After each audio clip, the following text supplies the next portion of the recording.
Hello and welcome to the 19th episode of CS Student Questions. This is an interview show where real life CS students come and ask different questions about the CS course. And lot of you foundation students have told that what only executive and professional topics are covered, what about foundation? So in this episode, Ramcharan sir will be hosting and he will be having the questions relating to CS foundation. He'll answer all the questions you want. So please watch this episode and do let us know what you feel and add your questions in the comments below. And for more such videos, please subscribe to Excel Academy. Hello students, welcome to our YouTube channel. Today I have Bhuvana with me, and as all of you know, I am Ramcharan. And Bhuvana is a CS Foundation course student at Excel Academy. And she told me that she has few questions related to the CS Foundation exam and course. And we also feel that you would also have similar questions in mind. So you may go through this interview to have better understanding about the course and the examination. Welcome to the show, Bhuvana, and you can ask your first question. First of all, thank you, sir, for welcoming to the show. So my first question goes like this. Would you please briefly explain the CS Foundation subjects? Okay. She wants to know the different subjects that we study in CS Foundation course. Now we start with accountancy and auditing. That's the first subject. The second subject is your business economics, and there is a small part of statistics with that.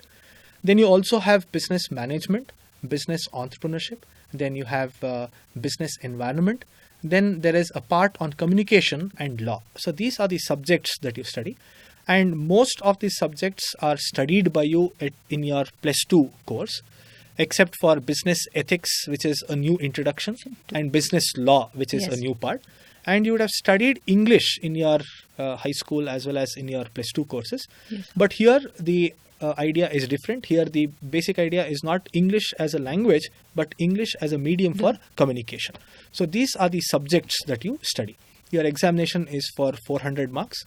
And you are expected to score 200 here. And accountancy is for 100 marks, and all other subjects is for 40, and few subjects are for 25 marks. And business ethics is for 10 marks. So these are the subjects and the distribution or allocation of marks in the CS Foundation examination. Like you know, the examination is MCQ based. Yes. Right. So my most important question is how to approach the MCQ questions. Okay. MCQ questions, the expansion of MCQ is multiple choice questions. Yes. So one question will have multiple choices. If you have seen the CS Foundation examination pattern, one question will have 4 options. Now, how do we approach this? See, we are used to writing the descriptive type of examination. In descriptive type of examination, the examiner wants to know your understanding of the subject, and he wants to check your memory and how much of it you can reproduce in the examination. That is the objective there. But when it comes to MCQ type of examination, here the examiner wants to know your conceptual clarity. Okay. Here you are not expected to mug up anything. Say for example, there are 10 features of sole proprietary. You need not know all the 10, but you should know that there are 10 and each one of them stand for this. The higher the clarity you have on any topic, better will be your performance in the MCQ. So focus on conceptual clarity. Understand the subject matter well than memorizing it. That's the first thing. Second thing that you have to keep in mind is read the question very slowly. Understand the question well. Sometimes we are in a hurry to answer the question and we don't read the entire answer and we check the option. That should not be the case. Third one is give sufficient time to read each of the options that are given. And I keep suggesting this to the students in the class also. It is a good habit to read the options from the bottom. Yes. Sometimes there is something like all of the above. It means that A, B, C all are right. Yeah. So we miss out on that. We read option A and we check option A, but B and C are also right. See, the answer would have been option D, and we miss out on this. So we need to be careful. So things to be done is read the subject matter well, gain conceptual clarity, read the questions slowly, read all the options. It's a good idea to read the options from the bottom. If you can do this, answering MCQ based exams will become easy for you. So my next question goes like this. What is the best way to study for the exams? Okay. There is no fixed method for preparing for the exam. Each Yeah. one would have developed his own method of preparing for the examination. But the most accepted way of studying for the examination is read. While reading, mark the important things. Yes. Correct? Then after some time, try to recall all that you Those have studied. important- Yeah, the important things. How much of that do you remember? If you forget something, please go back. Yeah. So by doing this, you are reading and you are marking the important points and you are recalling and trying to understand what is Concepts. how is- much of that you remember. Yes. Next thing that you can do is take your study session should be divided into smaller bits. That's the best way to do, because there is a lot of content to be covered. So after some period of time, that depends on individual to individual, take a break, then again come back, recall, then again start studying. If you can also note down the important points, it is humanly impossible to write note down. everything, because Yes.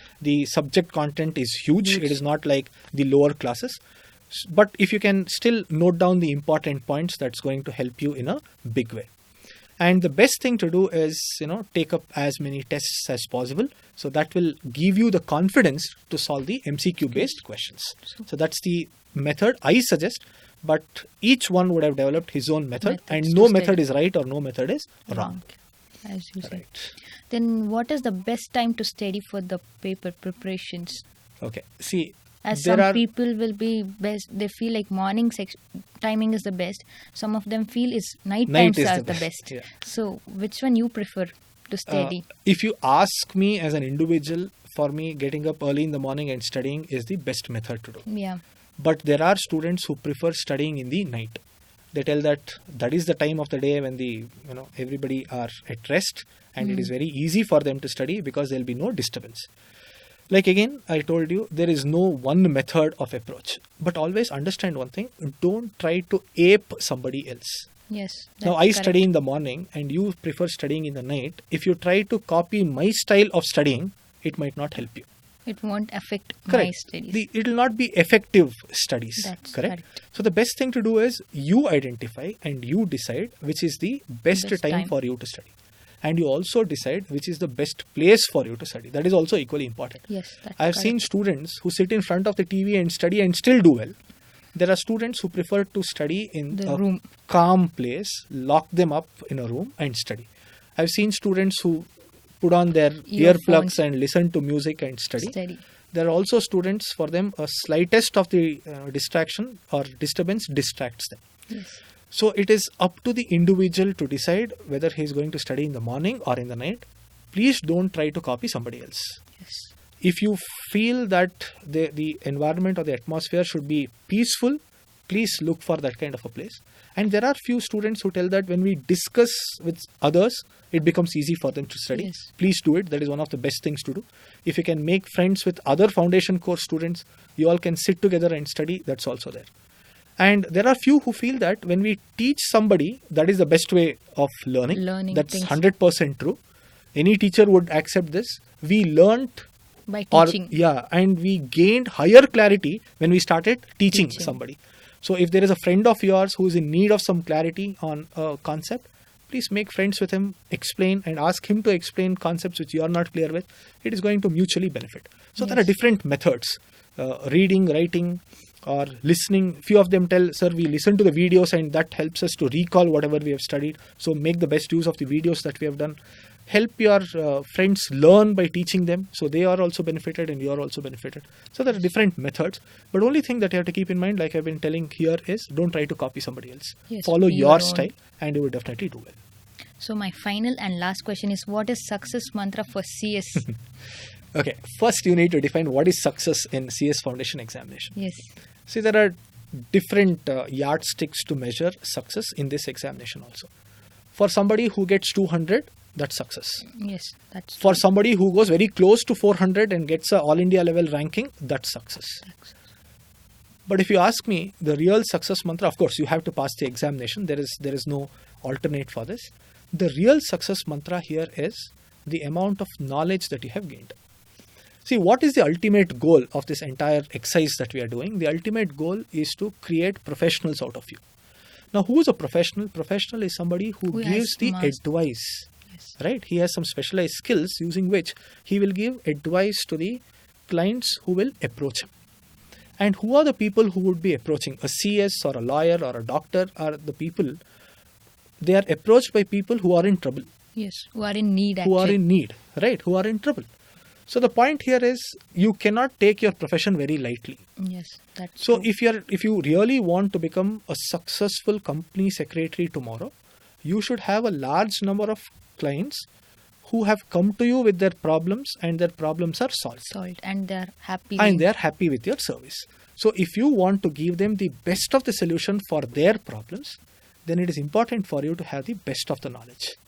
Right? correct. So the That's true, sir. success mantra for a CS ultimately is to have good amount of Clients knowledge. and knowledge. Right, and knowledge. Client later on, right? Knowledge is very, very important for us. So don't look at foundation course only from the perspective of the examination. Look at it from an angle where you can gain a lot of knowledge. And the success mantra is in the examination, at least the first thing first, in the examination is try to solve as many MCQs as possible. Possible. That's That will check your conceptual clarity, that will help you to do well in the examination, and it will also leave you with good amount of knowledge. So the success mantra is in each subject, if you can solve 400, 500 MCQs using the scanners, Yes. you will definitely be successful as a student writing the examination and as a practicing professional later on in your lives. That's good. I hope That's I have good. answered your questions. Yes, sir. You have answered all my questions. Now I'm relieved, but Okay, right. Thank you so much, Bhuvan. thank you, sir. Thank you all for watching this interview. If you have any questions, you can leave it in the comment section and we shall get back to you with answers. Thank you. Thank you.